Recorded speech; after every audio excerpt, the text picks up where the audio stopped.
तो solution chapter का यह है लेक्चर नंबर 13 और हम पढ़ रहे थे concentration terms, temperature independent concentration terms हम पढ़ रहे थे। लास्ट लेक्चर्स में हमने परसेंटेज वेट बाय वेट और मोल फ्रैक्शन ये दो टर्म्स पढ़ ली थी और आज के लेक्चर में हम मोलैलिटी के बारे में पढ़ने वाले हैं। तो चलो फटाफट से कर देते हैं शुरुआत। तो देखो मोलैलिटी क्या होता है। हम जब भी कॉन्सेंट्रेशन का फॉर्मूला बना रहे थे तो याद करो हम ऊपर में सोल्यूट के बारे में इंफॉर्मेशन लिखते हैं और नीचे सॉल्यूशन के बारे में इंफॉर्मेशन लिखते हैं, बराबर। ऊपर सोल्यूट की क्वांटिटी रहती है, नीचे सॉल्यूशन की क्वांटिटी रहती है। लेकिन मोलैलिटी एक ऐसी कॉन्सेंट्रेशन की टर्म है जिसमें नीचे सॉल्यूशन के बारे में इंफॉर्मेशन न लिखते हुए नीचे हम सॉल्वेंट के बारे में इंफॉर्मेशन लिखते हैं। किसके बारे में? सॉल्वेंट के बारे में। तो देखो इसका फॉर्मूला क्या होता है। मोलैलिटी को स्मॉल m से डिनोट करते हैं। फॉर्मूला देखो इसका क्या है। मोलैलिटी क्या होता है, ऊपर आता है बेटा number of mole of solute, ऊपर आएगा number of mole of solute, ठीक है। और नीचे सॉल्यूशन ना आते हुए क्या आता है, सॉल्वेंट। ये एक टर्म ऐसी है कॉन्सेंट्रेशन टर्म जिसमें सॉल्यूशन नीचे नहीं आता, सॉल्वेंट आता है। और नीचे आता है बेटा क्या, वेट ऑफ सॉल्वेंट। नीचे आता है वेट ऑफ सॉल्वेंट, वो भी किसमें, आपको केजी में ही लेना है। वेट ऑफ सॉल्वेंट आपको कंपलसरी किसमें लेना है, केजी में। अब याद रखो मैं 1 इस्तेमाल करता हूं हमेशा किसके लिए, सॉल्वेंट के लिए, और मैं 2 इस्तेमाल करता हूं किसके लिए, सोल्यूट के लिए। मतलब जब भी 2 सोल्यूट को रिप्रेजेंट करना हो मैं 2 लिखता हूं और सॉल्वेंट को रिप्रेजेंट करने के लिए मैं 1 लिखता हूं। तो यहाँ पे देखो मोलैलिटी का सिंबल क्या है, मोलैलिटी का सिंबल है small m। Number of mole of solute को मैं बोल दूंगा N2, ठीक है, 2 लगा दिया सोल्यूट के लिए। और यहाँ पे क्या है, वेट ऑफ सॉल्वेंट, सॉल्वेंट के लिए 1 लगा दिया in kg, weight of solvent in kg. तो ये बन गया आपका मोलैलिटी का एक बेसिक फॉर्मूला, ठीक है। इसको आप और भी आगे लेके जा सकते हो, कैसे, क्योंकि हमें मोल का फॉर्मूला पता होता है बेटा। मोल इज इक्वल टू क्या होता है, weight divide by molar mass. Mole का फॉर्मूला होता है weight divide by molar mass. तो आप इस मोल की जगह पे weight divide by molar mass भी डाल सकते हो। अगर मोल ऑफ सोल्यूट है तो ये हो जाएगा weight of solute divide by molar mass of solute. तो मोलैलिटी का आपका फॉर्मूला वेट ऑफ सोल्यूट के फॉर्म में भी आ सकता है। कैसे आ जाएगा, N2 की जगह पे डाल दो क्या, W2 divide by molar mass of solute into क्या है यहाँ पे बचा हुआ, wait of solvent in kg. तो ये बन गया आपका मोलैलिटी का फॉर्मूला। किसके फॉर्म में, किसके फॉर्म में, वेट ऑफ सोल्यूट के फॉर्म में। हो गया। अब इसकी यूनिट की भी बात कर लेते हैं। देखो इसका यूनिट क्या रहता है, यूनिट ये किसका रेशो है, ऊपर मोल रहता है, ऊपर देखो ये क्या है, number of mole of solute. तो ऊपर मोल आता है और नीचे क्या आता है, wait of solvent in KG. मतलब ऊपर आता है मोल और नीचे आता है केजी। तो इसका यूनिट रहता है मोल पर केजी। क्या, मोल पर केजी। कभी कभार इसको मोलल भी लिखा जाता है, मोलल। मोलल का मतलब ही होता है मोलैलिटी, ठीक है। मोलल भी लिखते हैं या फिर मोल पर केजी, या सिंपली कभी कभार यहाँ पे स्मॉल m भी लिखा जाता है। तो स्मॉल m मोलल या मोल पर केजी ये हो जाएंगे यूनिट किसके, मोलैलिटी के। अब एक और चीज आपको यहाँ पे सीखनी पड़ेगी। देखो अगर आपको बोल दिया गया कि 2 मोलल सोल्यूशन है हमारे पास, क्या 2 मोलल सोल्यूशन, तो इससे आपको गिवन डाटा निकालना पड़ेगा। इससे आपको क्या निकालना पड़ता है, गिवन डाटा निकालना पड़ता है। कैसे निकालेंगे, देखो 2 मोलर सॉल्यूशन का मतलब क्या होता है, यहाँ पे सॉल्यूशन की जो मोलैलिटी है, मोलैलिटी वो कितनी है, 2 है। सॉल्यूशन की मोलैलिटी क्या मानी जाएगी, 2। अब सॉल्यूशन की मोलैलिटी 2, इसका क्या मतलब निकलता है। तो मोलैलिटी का फॉर्मूला हमारे पास क्या होता है बेटा, मोलैलिटी का फॉर्मूला होता है number of mole of solute, number of mole of solute divide by weight of solvent in KG. अब मोलैलिटी 2 है तो जरा खुद से दिमाग लगाओ कि मोलैलिटी 2 कैसे आएगी, कब आएगी। N2 की और W1 की वैल्यू हम क्या पुट करें कि मोलैलिटी क्या आए, 2 आए। अगर मैं यहाँ पे N2 की जगह पे 2 डाल दूं, 2 मोल डाल दूं, N2 की जगह पे क्या डाल दिया, 2 मोल, और W1 की जगह पे डाल दूं 1 kg, तो देखो 2 डिवाइड बाय 1 क्या आ जाएगा, 2 आ जाएगा, बराबर। तो मोलैलिटी 2 कब आई बेटा, जब आपने number of mole of solute कितने डाले, 2, और वेट ऑफ सॉल्वेंट कितना लिया, 1। तो मोलैलिटी 2 है, इसके 2 मतलब निकलते हैं। इसका पहला मतलब निकलता है कि number of mole of solute यहाँ पे कितने होंगे, 2 मोल, और दूसरा मतलब क्या निकलता है, wait of solvent in KG यहाँ पे कितना ले सकते हो आप, डायरेक्टली 1 kg ले सकते हो। अगर आपको मोलैलिटी गिवन है तो डायरेक्टली आप number of mole of solute यहाँ से निकाल सकते हो 2, और वेट ऑफ सॉल्वेंट आप डायरेक्टली लोगे क्या, 1 kg, ठीक है। अब चलो इसका इस्तेमाल सीखते हैं, इसका यूज करना सीखते हैं न्यूमेरिकल के थ्रू। तो ये देखो ये है हमारा फर्स्ट न्यूमेरिकल, इसको सॉल्व करने की हम करेंगे कोशिश, ठीक है। तो पहले हमें गिवन डाटा पढ़ना पड़ेगा। तो गिवन डाटा क्या है, देखो क्वेश्चन को पढ़ लेते थोड़ा सा। क्या बनाया, a solution of glucose in water. मतलब हमारे पास सॉल्वेंट जो होगा वो वाटर होगा, ऑब्वियसली सॉल्वेंट वाटर हो गया हमारे लिए, और इसमें हमने क्या ऐड किया है, ग्लूकोज, तो ग्लूकोज हमारे लिए हो गया सोल्यूट। तो पहले मैं लिख देता हूं, हमारे पास जो सॉल्वेंट है यहाँ पे वो रहेगा वाटर, और जो सोल्यूट है बेटा, सोल्यूट हमारे पास यहाँ पे क्या है, ग्लूकोज, ग्लूकोज हमारा सोल्यूट है इस केस में।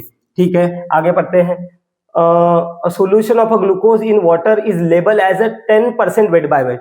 सोल्यूशन कितना दिया है, 10% वेट बाय वेट। अच्छा, ये भी मैं पढ़ा चुका हूँ, इससे गिवन डाटा कैसे निकालना है फिर से एक बार सिखा देता हूँ।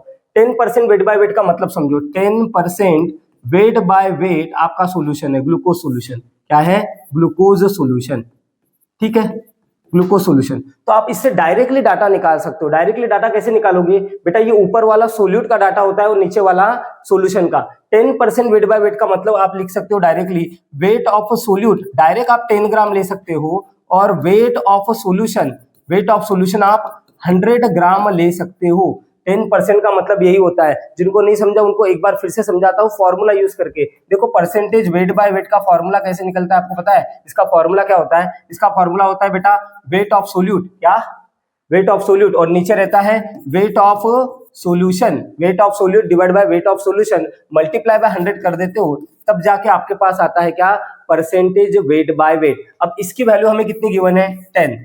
बस आपको ये सोचना है कि इसका आंसर 10 कैसे आ सकता है। इन दोनों की जगह पे कौन से नंबर रखे जाए कि इसका आंसर 10 मिले। तो आप देखो, अगर मैं W2 की जगह पे 10 रख दूं और W सोल्यूशन की जगह पे 100 रख दूं और फिर यहाँ पे है मल्टीप्लाई बाय 100, तो बेटा 100 से 100 कट के आंसर क्या आ जाएगा, 10। मतलब यहाँ पे ये होता है कि यहाँ पे W2 मतलब वेट ऑफ सोल्यूट आपको कितना लेना पड़ेगा, 10, और वेट ऑफ सोल्यूशन आपको कितना लेना पड़ेगा, 100, तब जाके आपका परसेंटेज वेट बाय वेट कितना आ रहा है, 10। तो वही तो लिया है मैंने, देखो वेट ऑफ सोल्यूट, 2 मतलब सोल्यूट है, वेट ऑफ सोल्यूट कितना लिया है, 10 ग्राम, और वेट ऑफ सोल्यूशन कितना लिया है, 100 ग्राम। आप डायरेक्टली भी लिख सकते हो या आप से समझ भी सकते हो। ठीक है, तो हमने तो डाटा निकाल लिया। अब हमारे पास कुछ चीजें अवेलेबल है। W2 वेट ऑफ सोल्यूट हमारे पास आ गया है, W2 आया है हमारे पास, W2 कितना आया, W2 आया 10 ग्राम।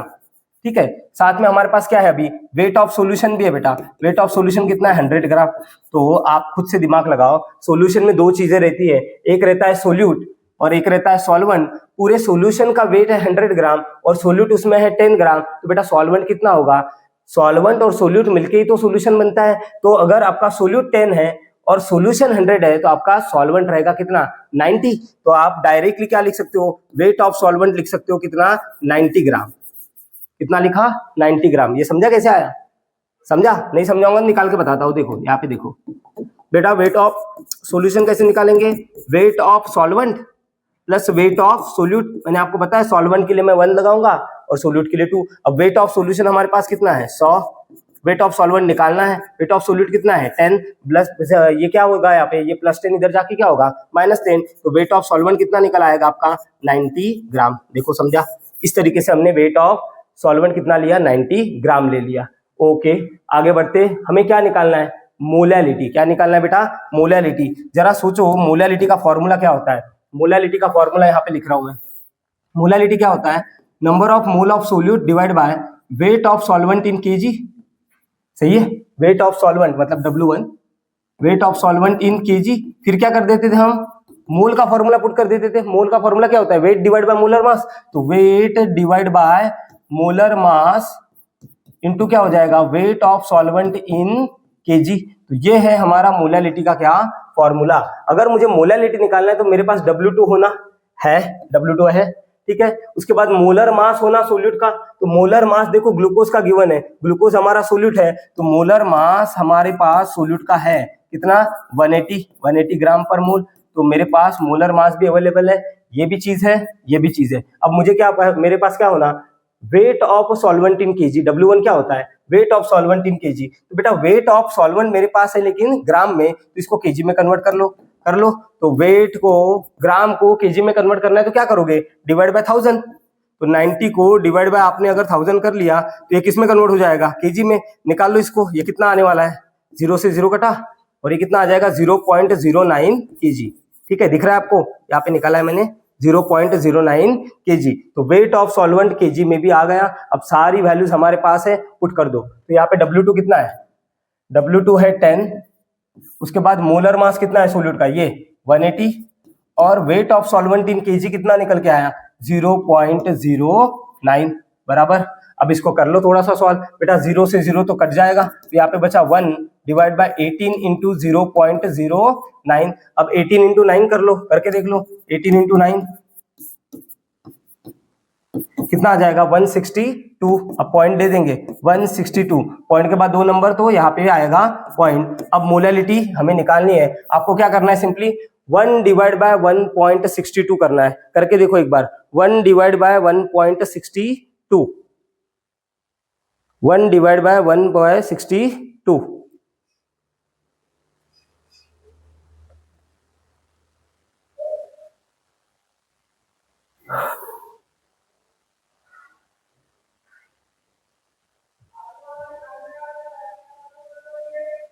कितना आया। तो ये आप ऐसे भी कर सकते हो ना, 100 डिवाइड बाय 162 भी कर सकते हो, 100 डिवाइड बाय 162 अगर करोगे तो भी आपको आंसर मिल जाएगा। या फिर चलो कर लेना, यहाँ पे 100 डिवाइड बाय क्या कर लो 162, यहाँ पे 0 आएगा, 0 100 पॉइंट यहाँ पे 0, ठीक है। तो कितने ज्यादा आएगा, सिक्सा करके देखो, तो ये आ जाएगा। उसके बाद इसको कर लो माइनस, ठीक है, फिर यहाँ पे 0, तो 162, उसके बाद यहाँ पे क्या बचेगा 8, यहाँ पे 180, 1 तो इसका आंसर कितना आ रहा है बेटा, मोलैलिटी का आंसर यहाँ पे निकल के आ रहा है 0.611। कितना आया, 0.611। अब इसका यूनिट क्या लिखेंगे, देखो मैंने आपको यूनिट पहले ही बताया ना, यूनिट क्या लिखेंगे, एक तो मोल पर केजी लिखो, मोलर लिखो, या फिर स्मॉल एम लिखो, तीनों में से कोई भी लिख लो। तो मैं लिख रहा हूँ यहाँ पे मोल पर केजी, मोल पर केजी मैंने लिख दिया। तो इस तरीके से आपको क्या निकालनी है, मोलैलिटी निकालनी है। समझ में आया ये। हाँ, एक और क्वेश्चन देख लो, यहाँ पे एक और क्वेश्चन दिया हुआ है, पहले पढ़ लो क्वेश्चन को और गिवन डाटा निकालो। क्या निकालना है आपको, mole fraction of solute, mole fraction of solute, solute के लिए 2 लगाते हैं, मोल फ्रैक्शन को x से डिनोट करते हैं, okay, in its 2 molar aqueous solution. तो देखो हमारे पास क्या दिया है, 2 molar aqueous solution, 2 molar aqueous solution. तो बेटा 2 मोलर एक्वियस सॉल्यूशन का मीनिंग आपको निकालना पड़ेगा, ठीक है। मोलैलिटी का फॉर्मूला क्या होता है, मोलैलिटी होता है number of mole of solute divide by weight of solvent in KG, ये होता है, ठीक है। आपको मोलैलिटी कितनी गिवन है, 2 मोलर का मतलब क्या होता है बेटा, यहाँ पे molality that is what small m, ये हमें गिवन है कितना, 2 मोलर। तो मोलैलिटी आपका आंसर, मोलैलिटी का आंसर है 2। तो जरा सोचो मोलैलिटी का आंसर 2 कब आ सकता है, इन दोनों की क्या वैल्यू पुट करनी पड़ेगी। अगर मैं N2 की जगह पे मैं अगर 2 डाल दूं और W1 की जगह पे अगर मैं 1 डाल दूं, तो 2 डिवाइड बाय 1 मेरे को आंसर कितना मिल सकता है, 2। इसका मतलब N2 की वैल्यू मेरी 2 हो जाएगी और W1 इन केजी कितना लेना पड़ेगा, मुझे 1 लेना पड़ेगा। तो मोलैलिटी 2 है, इसका मतलब क्या होता है, number of mole of solute कितने हो जाएंगे बेटा, number of mole of solute हमें 2 मोल मिल जाएंगे, और wait of solvent in KG मुझे मिल लेना पड़ेगा कितना, 1 केजी, ठीक है। अब हमें निकालना क्या है, जरा देखो, मोल फ्रैक्शन ऑफ सोल्यूट निकालना है, ठीक है भाई, निकालते हैं। तो मोल फ्रैक्शन निकालने का फॉर्मूला क्या होता है, जरा सोचो, हमने पढ़ा है लास्ट लेक्चर में। मोल फ्रैक्शन ऑफ सोल्यूट कैसे निकालते हैं, number of mole of solute divide by total mole, number of mole of solute divide by total mole. उसके बाद टोटल मोल क्या होता है, mole of solvent plus mole of solute, mole of solvent plus mole of solute, solvent मतलब 1 और solute मतलब 2। अगर मुझे मोल फ्रैक्शन निकालना है सोल्यूट का, तो मुझे N1 और N2 पता होना चाहिए। तो चलो चेक करते हैं N1 और N2 कैसे निकालेंगे। बेटा N1 निकालने का फॉर्मूला क्या होता है, मोल कैसे निकालते हैं, मोल का सिंपल फॉर्मूला क्या होता है, weight divide by molar mass. तो अगर मुझे N1 निकालना है तो मुझे क्या करना पड़ेगा, W1 डिवाइड बाय मोलर मास 1 करना पड़ेगा, मोलर मास 1। और अगर मुझे N2 निकालना है, N2, तो N2 कैसे निकलेगा, W2 डिवाइड बाय मोलर मास 2, ठीक है। अगर मेरे पास N2 और N1 आ जाएगा तो मैं यहाँ पे पुट करके क्या निकाल लूंगा, X2 निकाल लूंगा। मतलब मुझे N1 और N2 पहले निकालना पड़ेगा। अब सोचो जरा कैसे निकलेगा N1 और N2, सोच के देखो, ठीक है। तो W1 हमें पहले लगेगा, W1 क्या लगेगा, W1 और मोलर मास 1। तो पहले ये समझो कि यहाँ पे सोल्यूट, अच्छा N2 देखो, N2 तो डायरेक्ट निकला हुआ है, इसको तो निकालने की जरूरत ही नहीं है, इसको निकालने की जरूरत नहीं है। N2 की वैल्यू डायरेक्ट हमें पता है कितनी, 2 मोल। तो बेटा N2 पहले से ही पता है 2 मोल, ठीक है। N2 पता है, मतलब अभी तो N1 ही निकालना है बस। N1 के लिए चाहिए मेरे को W1, ठीक है। और W1 का मतलब क्या होता है बेटा, सॉल्वेंट। देखो सॉल्वेंट हमारा यहाँ पे क्या रहने वाला है, वाटर।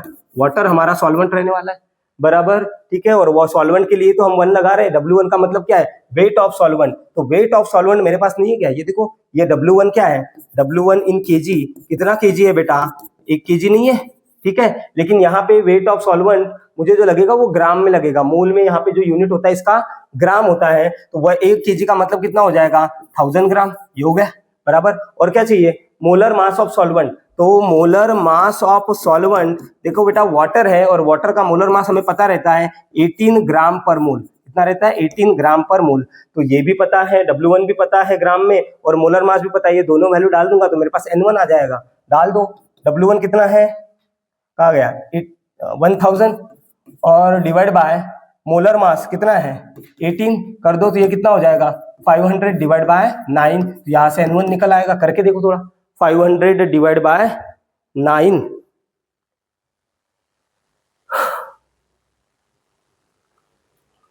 कितना आ रहा है, 500 डिवाइड बाय 9 करके देखा। चलो मैं करके बताता हूं आपको। 500 डिवाइड बाय 9, 9 5 जा 45, तो यहाँ पे बचा 5 0, 9 5 जा 45, तो यहाँ पे बचा 5.0, तो इसका आंसर आ जाएगा 55.55। तो यह आ गया आपका N1। अब बेटा N1 पता है, N2 पता है, N2 पता है, N1 पता है, तो क्या निकल सकते हैं, मोल फ्रैक्शन। तो मोल फ्रैक्शन कैसे निकालोगे, N2 है हमारे पास 2 मोल, N1 आया है 55.55, और N2 है हमारे पास 2 मोल। तो X2 इक्वल टू कितना आ जाएगा, इन दोनों की एडिशन कर लो। 2 डिवाइड बाय क्या हो जाएगा, ये 57.55 करके देखो। चाहे तो पॉइंट हटा दो, तो ये हो जाएगा 200 डिवाइड बाय 5755, ठीक है। इसको करके देखो तो आपको क्या मिल जाएगा बेटा, मोल फ्रैक्शन मिल जाएगा, आपको मोल फ्रैक्शन मिल जाएगा, ठीक है। करके देख लो, ठीक है। करके देखोगे तो इसका आंसर लगभग कितना आएगा, मोल फ्रैक्शन का 0.023 के करीब आएगा, 0.023। तो इस तरीके से हमने मोलैलिटी की हेल्प से क्या निकाल लिया, मोल फ्रैक्शन निकाल लिया, ठीक है। तो ये था मोलैलिटी के बारे में। अब कॉन्सेंट्रेशन की केवल एक टर्म बचती है, कौन सी टर्म, देखो मोलैलिटी भी हो गया, बचता है केवल ppm वेट बाय वेट। उसको हम नेक्स्ट लेक्चर में कवर कर लेंगे, ठीक है।